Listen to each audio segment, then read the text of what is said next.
तो क्या हाल है दोस्तों। सबसे पहले सबको जय श्री राम। तो कल भाई फुटबॉल का सबसे बड़ा मैच, अगर हम क्लब फुटबॉल की बात करें, क्लब फुटबॉल का सबसे बड़ा मैच भाई हुआ एल क्लासिको, रियल मैड्रिड और बार्सिलोना के बीच। और भाई बार्सिलोना अवे खेल लेती है, यानी कि रियल मैड्रिड के घर सैंटियागो बर्नाबाओ स्टेडियम में, और बहुत तगड़ा मैच हुआ। हालांकि जो था मैच जो था सोबर रहा, सोफेस्टिकेटेड रहा भाई। एंड में आके थोड़ा लड़ाई झगड़ा हुआ, लेकिन भाई जो पहले मैच हुआ करते थे ना भाई, क्रिस्टियानो रोनाल्डो के टाइम मेसी, पेपे, कार्लोस पियोल, ठीक है ना, जावी अलोंसो, जावी हर्नांडेज, भाई ये वाले मैच क्लासिक होते थे भाई। मजा आया था देखने को मैच। अगर हम क्रिकेट की तुलना करें ना, क्रिकेट में जैसे इंडिया और पाकिस्तान का जो राइवलरी होती है, वैसी राइवलरी, डिट्टो राइवलरी यहाँ पर रियल मैड्रिड और बार्सिलोना की है। और कल का मैच भाई अच्छा लगा मुझे, उतना इंटेंस नहीं था लेकिन देखने में अच्छा लगा, क्योंकि भाई इतना हाइप और इतना एक्साइटमेंट हो रही थी ना कि एड्रेनल रश आ रहा था भाई। और कल जो यहाँ पर एक तरीके से ह्यूमिलेट कर दिया यहाँ पर रियल मैड्रिड ने अपने ही घर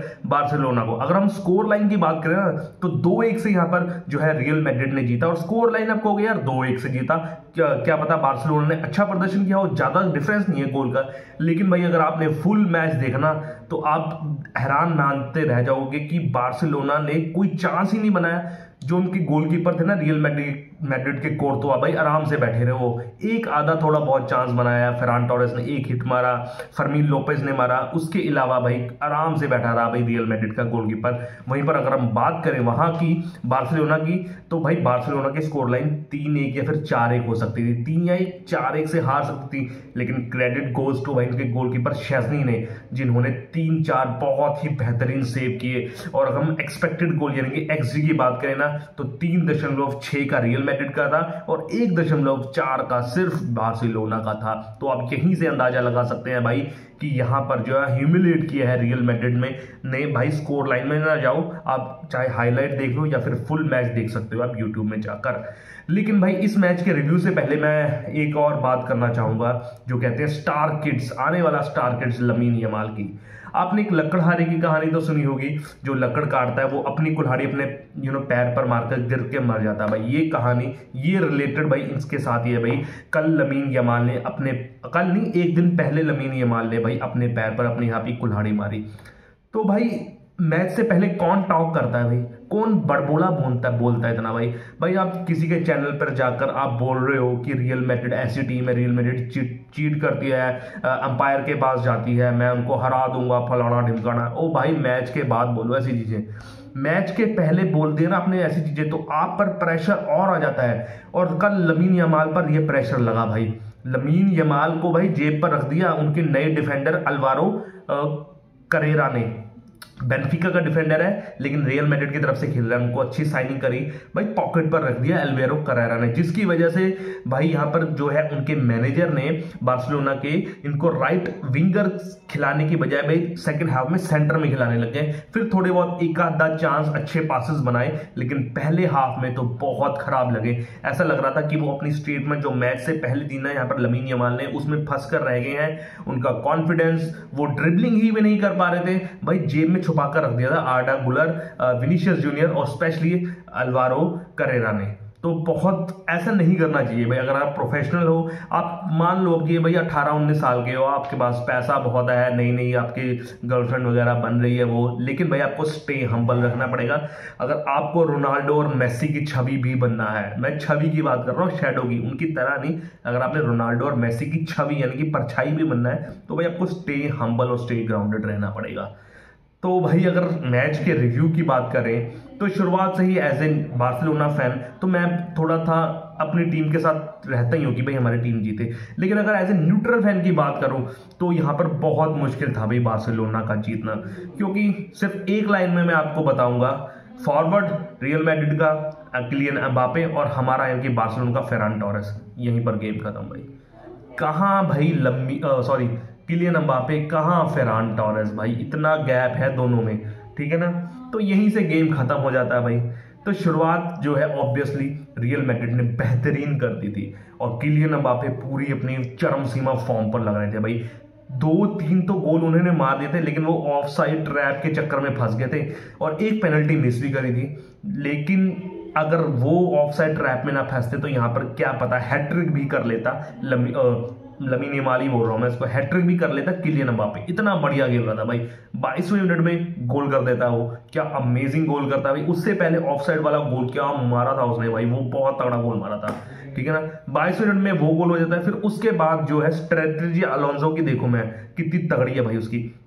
उसको पता था भाई जो पिछले मैच आते जा रहे हैं वहां पर सबसे बड़ा योगदान मिडफील्डर का रहता है भाई बार्सिलोना के, पेड्री और इनके जो आपके थे पेड्री और फ्रैंकी डियोंग, बहुत तगड़ा खेल रहे थे भाई दोनों। लेकिन भाई यहाँ पर उनको भाई स्ट्रिक्ट रखा यहाँ के मिडफील्डर्स ने रियल मैड्रिड के। तो क्या किया, आर्डा गुलर, चुआमिनी और कामाविंगा को थोड़ा सा पीछे खिलाना रख दिया, जिसकी वजह से भाई बॉल डिस्पोसेस की फ्रैंकी डियोंग और पेड्री ने। हालांकि दोनों बहुत अच्छा खेले लेकिन उस तरीके का परफॉर्मेंस नहीं दे रहे थे, क्योंकि भाई 3-3 आपके जो मिडफील्डर चढ़े हुए थे आपके दोनों बार्सिलोना के मिडफील्डर पर, जिसकी वजह से भाई आपकी मिडफील्ड बिल्कुल ही ब्लॉक हो गई।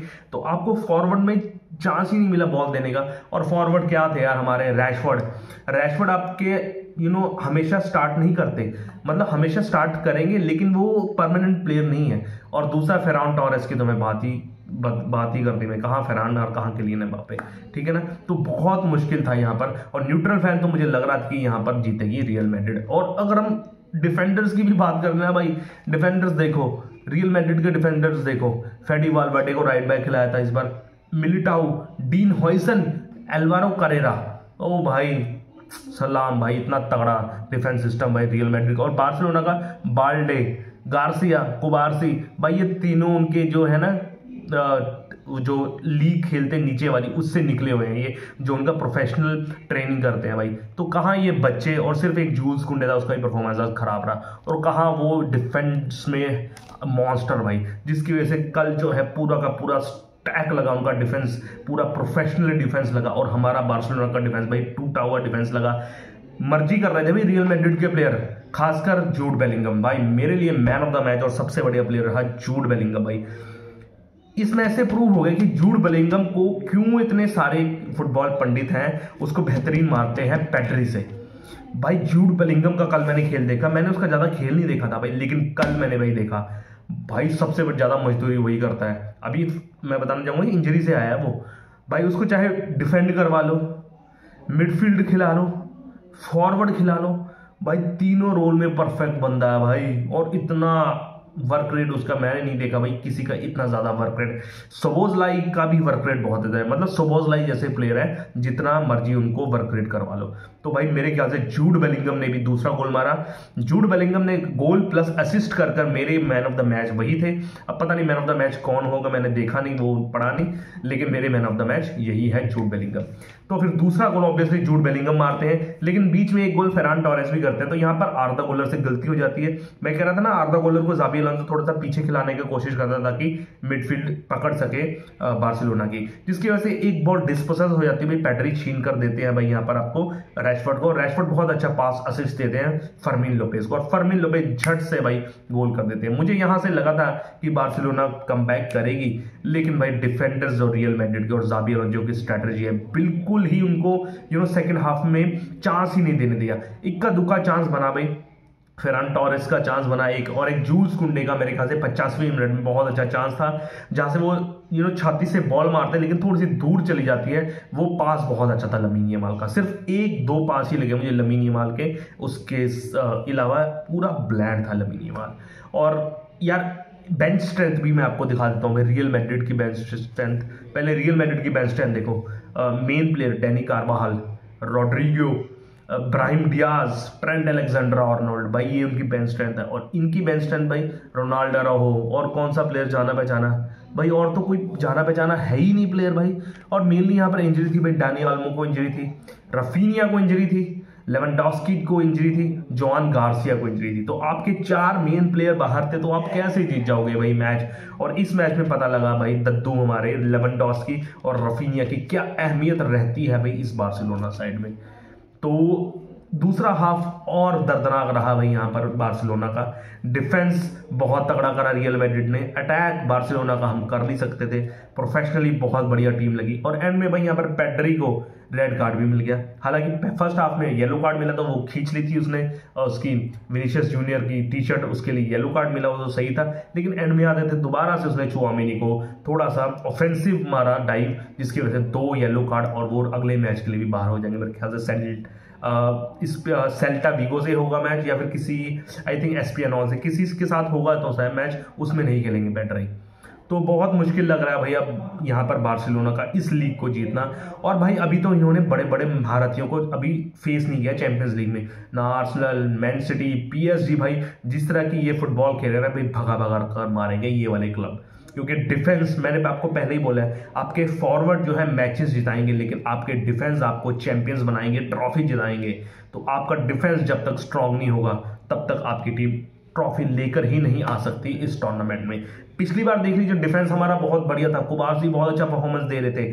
सबसे बढ़िया परफॉर्मेंस थी एनिगो मार्टिनेज की। एनिगो मार्टिनेज और कुबार्सी की जोड़ी बहुत बढ़िया थी भाई पिछले सीजन में। लेकिन आपको पता है कि एनिगो मार्टिनेज आई थिंक अल हिलाल या अल नसर में जा चुके हैं, तो अब वो कुबार्सी के साथ वो डुओ नहीं बन पा रहा भाई, तो जिसकी वजह से हमारा डिफेंस लाइनअप बहुत वीक हो रहा है। तो भाई यहाँ पर 2-1 से जीत चुकी है भाई रियल मैड्रिड, और 5 पॉइंट्स का डिफरेंस हो गया भाई ला लीगा टेबल में। तो मुझे नहीं लगता भाई यहाँ पर पीछे हटने वाली है भाई, ला लीगा टाइटल भाई दोबारा से जीत लेगी। 36वीं बार यहाँ पर रियल मैड्रिड, और पहली बार जीत जाएंगे ज़ाबी अलोंसो अपने डेब्यू मैनेजर करियर में as a Real Madrid coach. तो भाई यही था भाई, और बार्सिलोना के लिए कुछ नहीं कह सकते भाई। बार्सिलोना अगर टॉप 3 में या टॉप 4 में भी आ जाए वो भी बड़ी बात हो सकती है। अब हांसी फ्लिक देख सकते हैं भी क्या कर सकते हैं। हालांकि हांसी फ्लिक मैदान पर नहीं दिखे, वो पवेलियन में दिखे, क्योंकि मैदान पर उनको पता है ये कार्ड मिल चुका था, रेड कार्ड आई थिंक, जिसकी वजह से वो बाहर थे। इफेक्ट पड़ता उनके मैदान पे आने से या नहीं, है तो भाई अब तो डिबेटेबल बात है, अब जब नहीं है तो नहीं है। तो देखते हैं भाई अगले आने वाले मैचों में क्या करती है बार्सिलोना, अच्छा परफॉर्मेंस देती है या नहीं। लेकिन यहाँ से मेरे से लिख के ले लो, रियल मैड्रिड जीतने वाली है ला लीगा, अब कोई भी नहीं है इनके आगे, ठीक है ना। तो ऐसी ही खबरें जानने के लिए मेरे चैनल को लाइक शेयर सब्सक्राइब कीजिए। जय श्री राम, ओके बाय।